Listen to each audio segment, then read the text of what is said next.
We are continuing on with our challenge today. It is Monday. The president's getting inaugurated today.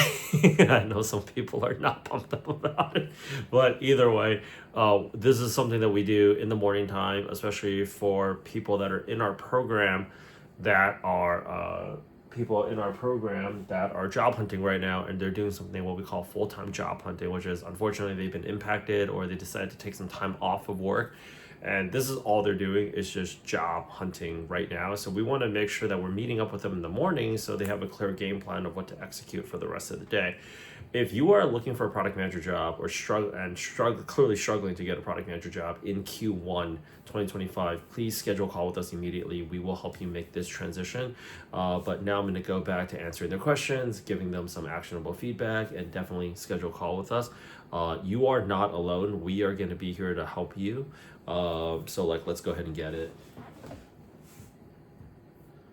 All right, back.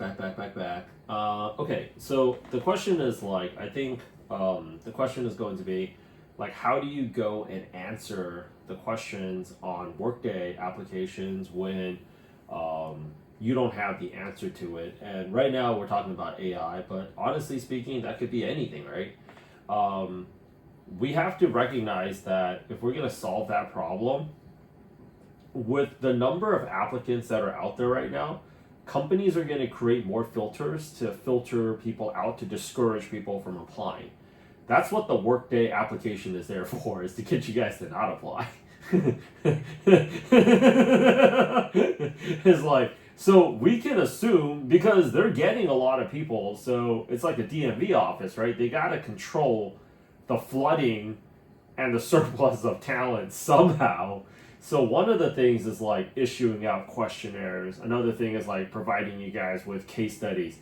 Anything to get you guys to be yo, forget this. To get you guys to kind of feel a little bit lazier, turning. There is a very, very well engineered system at the HR level to discourage you guys from applying. So how do we solve that? Well, first thing is we have the team spreadsheet that's already on there. Let's add all of those questions onto that spreadsheet so we can get templated answers, at least a few versions.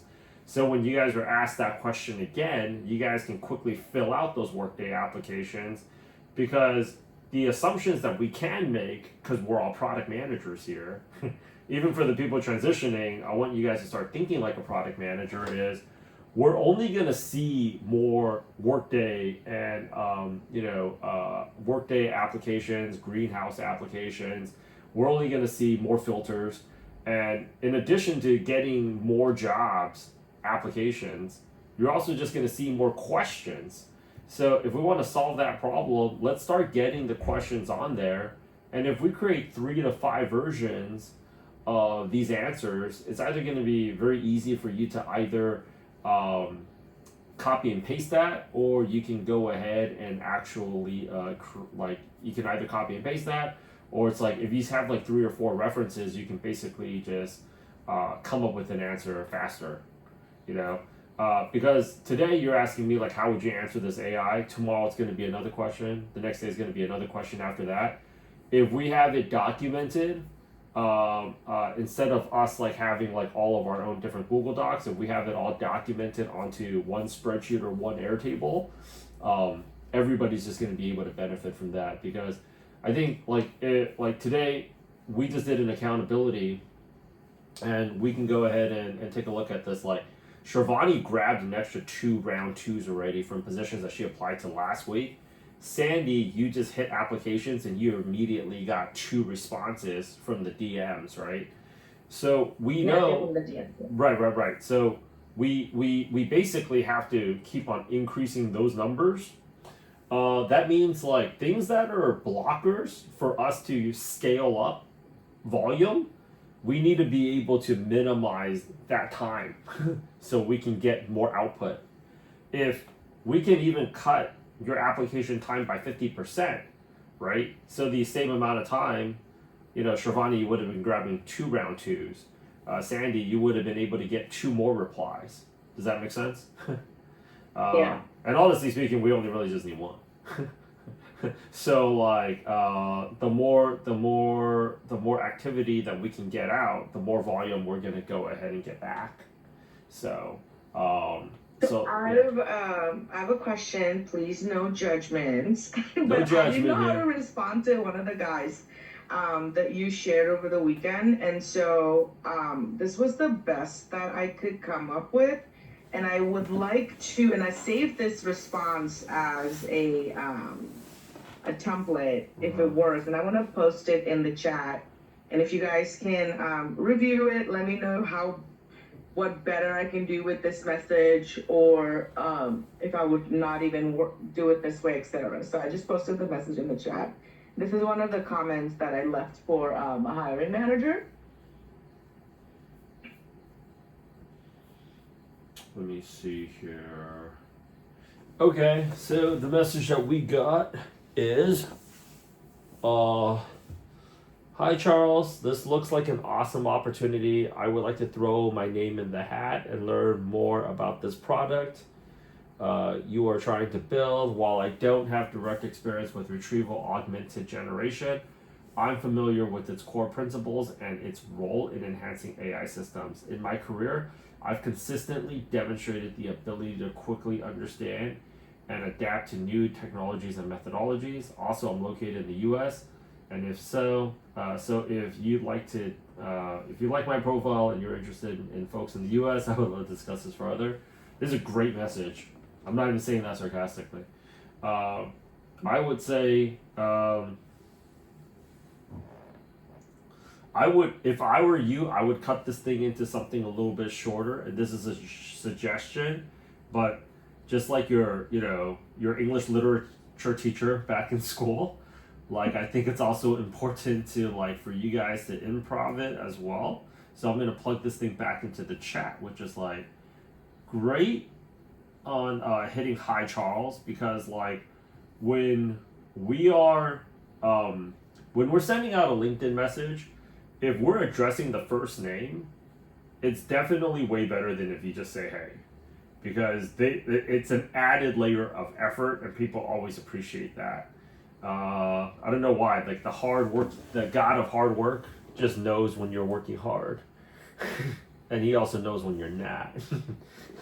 so, so like, hi Charles. I would omit. This is an awesome opportunity, and I would also omit. I would like to throw my hat in the. I would like to throw my name in the hat and learn more about the opportunity.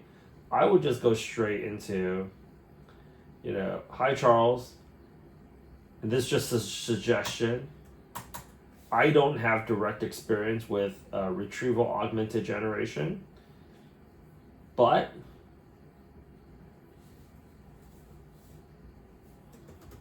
I am familiar with its core principles and its role in enhancing AI systems. Okay. And I would say this. I am located in, instead of saying I'm located in the US, I would just say I'm located in name of city. So I'm located in Austin. I'm located and able to work without sponsor. So, what was your work authorization status again? U.S. citizen. U.S. citizen. So you want to say, I'm located in Austin and I am a U.S. citizen, and I am a U.S. citizen. Okay. I am a U.S. citizen. Okay. I would have a more clear CTA. Are you available to chat this week? Okay.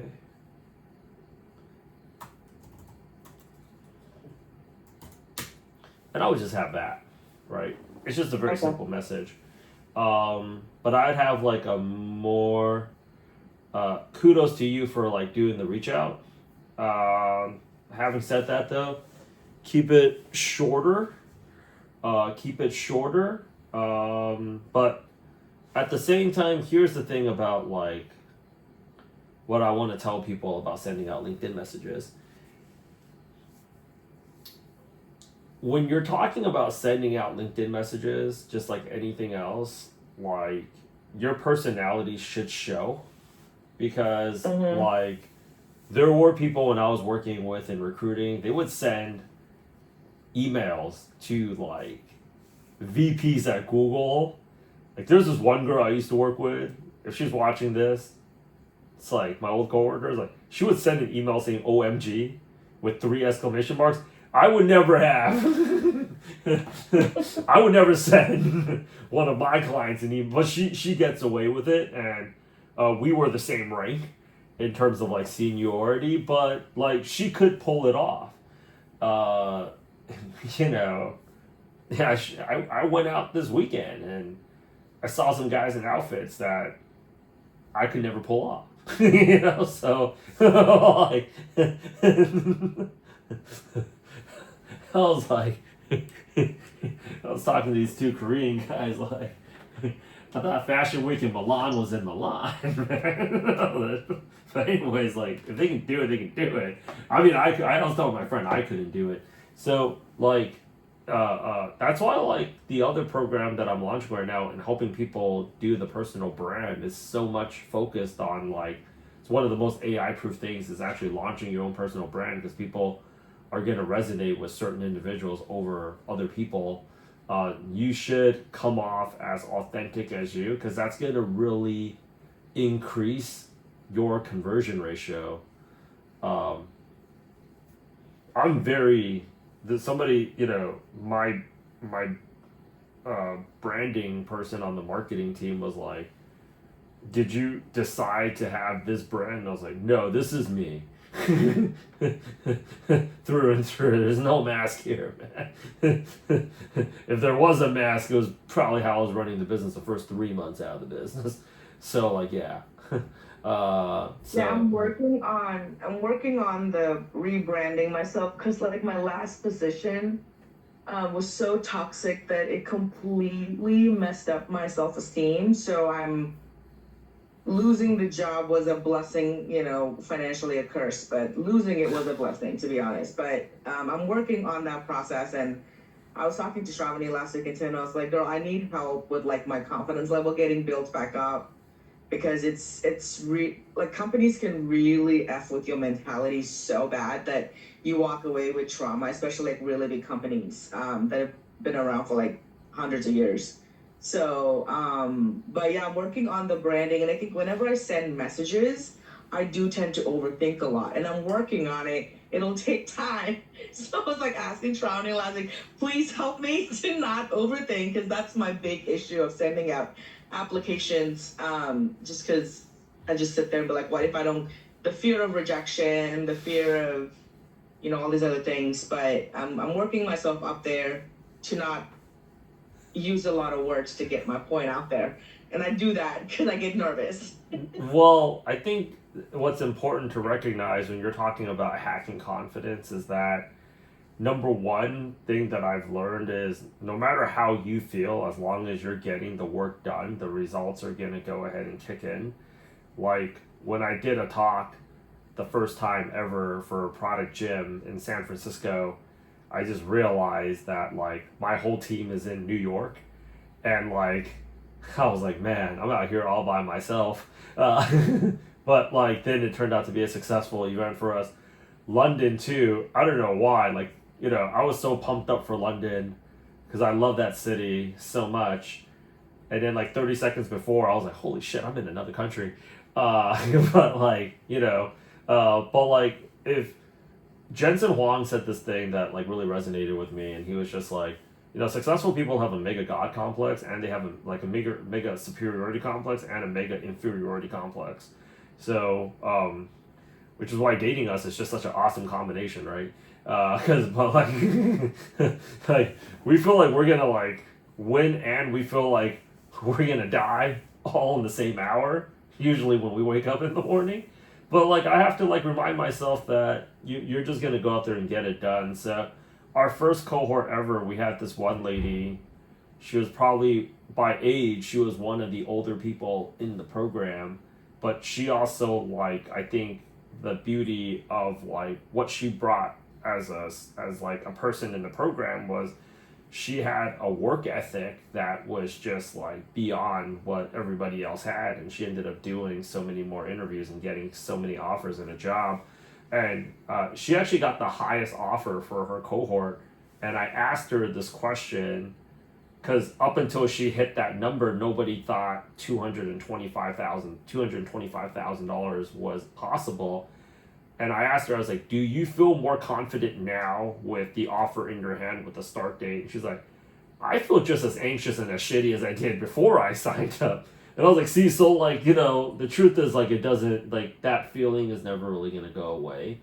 And when you're trying to reach something that's inherently impossible, you're actually putting yourself in a very bad place mental health wise, which is something I don't want. And this is actually why we're increasing the group interaction time. So the fact that you reached out to Shivani and the fact that you guys actually met up makes me very, very happy. I told people all the time, like, you know, um, I knew everything that there was to getting this job. I believed that then and I know it now. But what I did, the first thing I did, even before I was like clearing enough cash, was just getting a WeWork membership because I just needed to be with like other people. And like definitely I chose like one. I think I chose a really good one because I ended up meeting really good friends there that I still keep in contact with. So like, um, yeah, like like if you take a look at, like, I reference sports a lot, like Tom Brady until this day still feels like, at first it's like you're not even playing, and then it's just like you don't have enough experience, and then you're too injured, and then you're just too old, so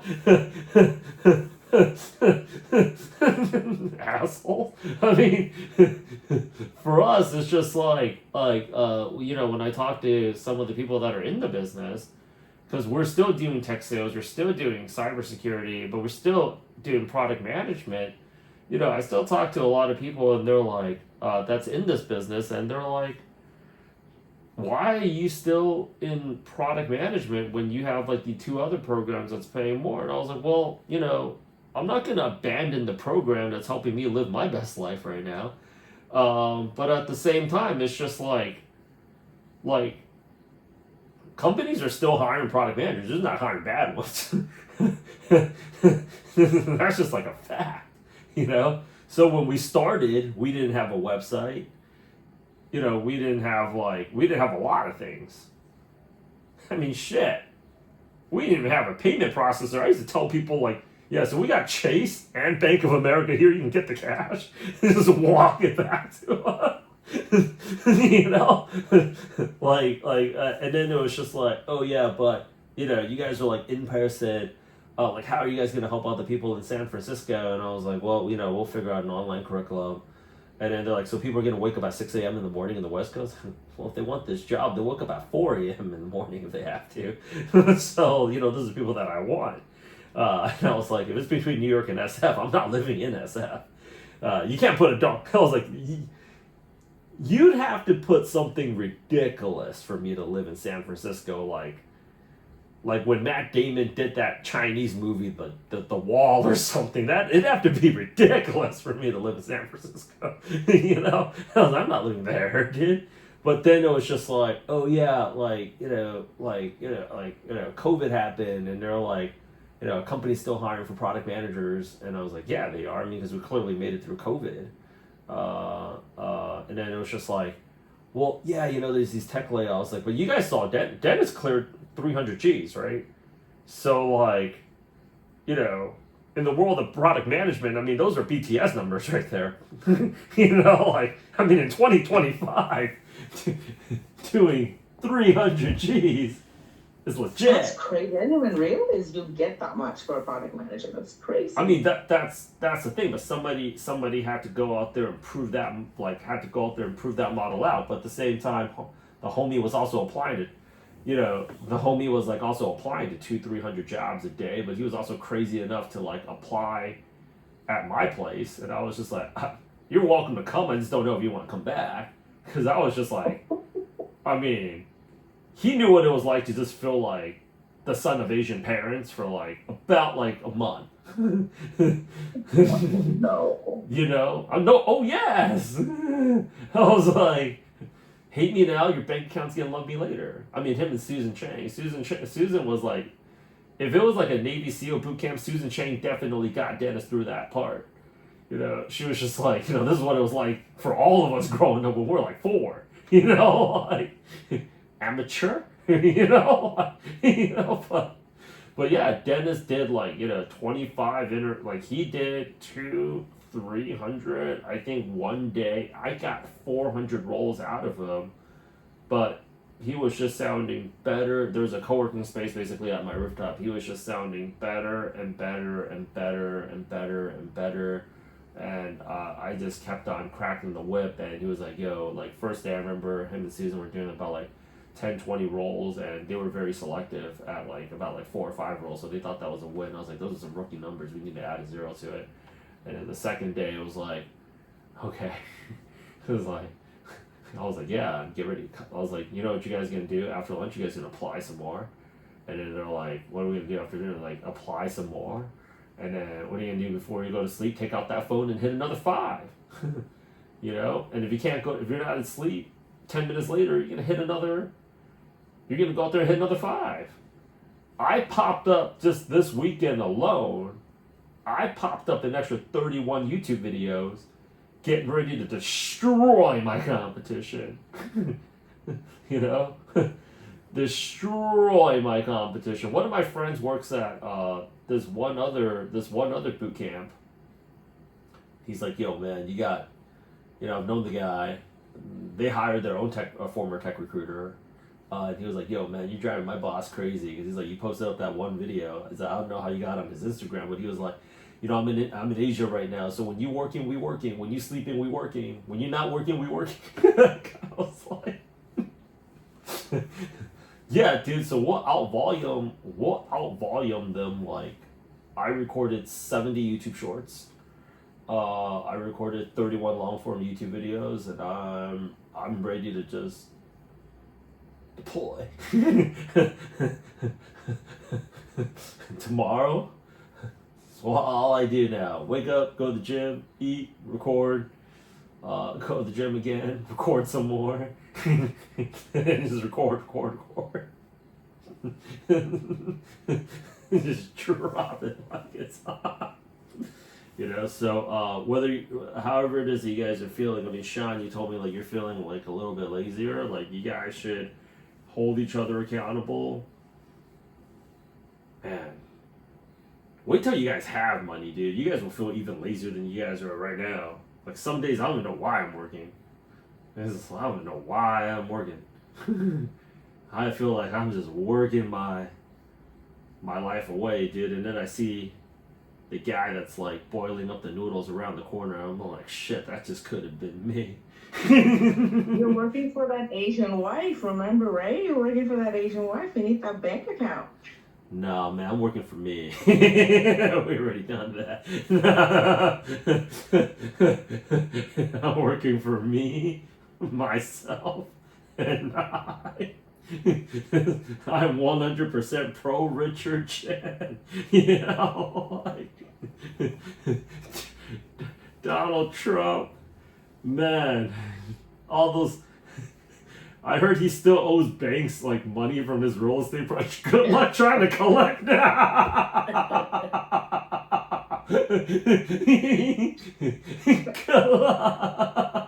Just write that shit off. Just take the L. At this point, might as well. You might as well, dude. But AI is happening. At this point right now, the mindset that like. I wake up every single morning and my ringtones already go like this, like, it's like, Rich, wake up, buddy. It's time to get that money. Like, yeah, I'm serious. If you guys are watching the other channel, which is What Bad Economy and Richard Chen, I'm live streaming. This is being live streamed right now too. I'm live streaming helping product managers build their brand. That are from the Product Gym program, and like I'm telling people, This AI thing is real. When I went back to LA for the holidays and I saw that Waymo, my anxiety level was spiking. So much shit is about to get automated. Like, so much shit is about to get automated. You guys have no idea. Like, I got 3 minorities on this call right now along with me. You know, like, what those guys from, like, the All In podcast are saying? Like, I was watching the All In podcast and it was just so hilarious. They're just like, yeah, it's just like, you know, those tech bros, they're just like, yeah, taking over Greenland, I mean, it just seems so smart. Like, you know, if you go there, what's gonna happen? Other countries start saying they can take over territory because it makes sense for them. Just because you can do something doesn't mean you should do it. I mean, it's coming from me too. Like, but yeah, like when they say like 51st state, Canada, y'all are about to. He's about to get inaugurated in like 4 hours. Y'all about. One thing the Republicans do, they do not move slow, people. They are moving at the speed of light. So, like, you guys, like, you know, whenever I overthink myself, too, I always think to myself, Rich, you don't have time for this. You got 2 other offers. You know, you got 2 other groups that need you. Cybersecurity probably needs me the least, but they actually pay us the most. Because that's a job already that's printing cash. Tech sales needs us. I'm trying to help you guys. I started this Saturday, it was like Saturday, 9:30 to 12 class, 12 to 1 lunch. Lunch was like event session about how messed up New York dating is.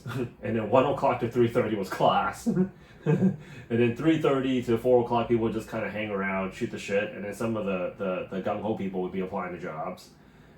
Go home, take a nap, go to K-Town, get some barbecue, get drinks, and then go rage. Wake up 1 p.m. on Sunday, watch some K-dramas, plan out the week, and that was it. You know? I was like, man, making 50 to 70 G's cash money. America's a great country. Like, you know, I was like, America's a freaking phenomenal country. Now it's just like, well, I'm putting up hours right now. So, you know, you guys, I'm working like 4 or 5 times more. 2021, I would have been the perfect poster child for the 4-hour work week for Tim Ferriss. Can't say I'm working only 4 hours a week anymore. I'll be lucky if I'm working only 4 hours on a Saturday now, you know? So, like, let's get, like, this is, like, the milestone, not the final destination. And I'm creating, like, I'm actually in the process today of creating, I started creating, like, a mindset playlist, like, how I hacked laziness, how I hacked doubt and anxiety and like lack of confidence, like laziness. Whenever I feel myself, and that's a very real problem that people don't talk about, is like how I hacked laziness was I have to be this other person. So like this is actually why like this weekend I recorded, because we do boot camp consulting now too. So I have a whole channel that is like, because when we consult a boot camp, that's a $15,000 wire, which I love. I love it.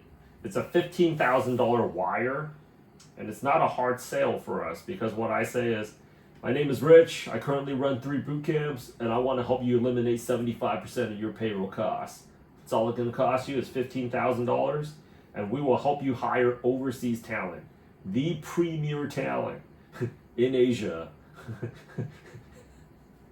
My close rate has been like 90. If they say yes to the price, my close is like, can you afford $15,000 right now? It's like, yes. So we get the $15,000 wire, and then we get the recurring. Because once they start hiring our people, we take a percentage up on top. So you basically, like the mafia, you basically just can't leave us by that point. because we should shut down everything, right? And they know that. So it's like if they ever kick us out, it's just like, well, sure, we just take our people with us.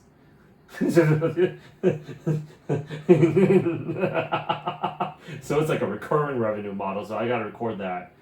I recorded 17 videos this weekend on how we generate enrollments like you guys off of YouTube, and I actually recorded myself recording the YouTube videos. So like I always just feel like when I'm waking up, I'm constantly 24/7 in front of camera. I mean, every plug that I have in this hotel room right now is made from Huawei. It's probably most likely I am being surveillance right now anyway, so I might as well put cash off of it. You know? I'm a patriot if they're listening. I love the motherland. You know? But like if you like, you know, you have to think about it. How I hack laziness was like you have to become like a different character, and that's why I'm telling you guys, record yourselves like applying to jobs, and like that's why I have this live here, is to actually hold myself accountable. A lot of other boot camps and coaching companies, they don't want to have any interaction with their students or the people that join their program because they find it so annoying motivating you guys. And I 100% agree and understand. You know, but like now that I threw up, oh, we're hosting a challenge and next, now I gotta show up. You know, like, there's no going back over there, because when I consult my own boot camps, I was just like, yo, you guys are the face of your brand. When people are buying your data science camp or your UX camp, they're really buying you, homie. So you should be talking to your people, and what they need are the assets that you guys should be creating. And if you guys are creating those assets, like the Airtable that we have, you're actually going to get more enrollments, because these people aren't trying to do real work anyways. So instead of you constantly talking to your team, creating shit like, oh, we should make more resumes, you should be talking to your students that are paying you or paid you already, because they will tell you what they need, right? And all of that can be transitioned into content. And I was like, and I'm holding myself accountable. And, you know, I'm doing it too. So like, you guys have to have that thing on. Like, I did a training session with this one guy, with this one like fitness dude in Korea. I'm gonna tell you guys this right now. I do not like the cold or cold plunge. But like, if I'm gonna go in there, I'm just gonna, oh shit, dude, it's cold. Well, you got the camera on. I'm gonna get ready for like a Nike commercial, right? It's like, you know, it's like I love the cold plunge. You know, I do it because I know other people can't. Like inside, like, oh damn, dude. It's like once they say like we're off, holy shit, get the blanket. What the frick do we pay you for, man? You know, but if you're like training, that's actually why. You want to know why they created that freaking footage of athletes or fighters training before the big fight? Because all these guys would be degenerates popping bottles at the club in Miami.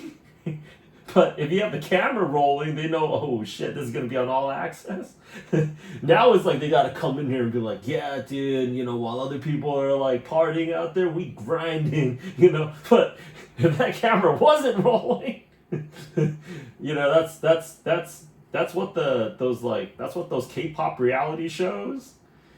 Hell yeah, man. That's why they bring it in there, you know. Where like they showed BTS, that one guy, Jimin, he was like, you know, I slept at the studio just to get an extra two. That guy pretty much did that shit, I'm pretty sure, for clout too. He's like, I slept at the studio so I could rehearse an extra 4 times. Like, if you're recording yourself and it's just like you're gonna print cash from it, then you have like a different type of attitude to it, right? So it's like this time around, I hate recording YouTube shorts because it's back to back. I gotta go out there and do it 70 times. Every 8 YouTube to 10 YouTube videos, I gotta change shirts. I totally feel like I'm OnlyFansing myself. But like, you know, this time around, I recorded myself, and this is my process. This is how I'm setting up my spreadsheet. This is like, I have like all my Google folder links ready to go, you know. I got my vape right here. You know, it's all access, no filter. You know, I want to make sure I'm comfortable. You know, and then I'm gonna give myself a timer. I got to get this shit done in 1 hour because I got to basically offer roam because like I got to do tech sales, cybersecurity, product management, and then I got to go ahead and do it for my side hustle freaking thing, and then I got to do it for the B2B thing, right? So if you have the camera rolling, it actually hacks your motivation because now you got to do it. Any other Saturday afternoon, I did it and I showed him. I was like, it was Saturday right now, 4:30. I'm in Hong Kong in the afternoon. Or I could just be walking by the water and just doing nothing. But I know that YouTube video is gonna print cash. So there's that. How to hack motivation. I'll tell you how to hack motivation and confidence. I'm gonna drop the mindset series on YouTube. Just play through it. But like honestly speaking, I look for evidence. I look for the evidence that like there were so many times when I was feeling like my first product management event. I think we did like about $50,000-$70,000 in enrollments. I felt very nervous before, during, and even after that, because like as a tech recruiter, giving presentations is not really you don't really have to do it. Like what do you have to what do you have to present on with HR? There's too many resumes. Like we're not in tech or sales or marketing, right? You know, but like and I was just like, holy crap.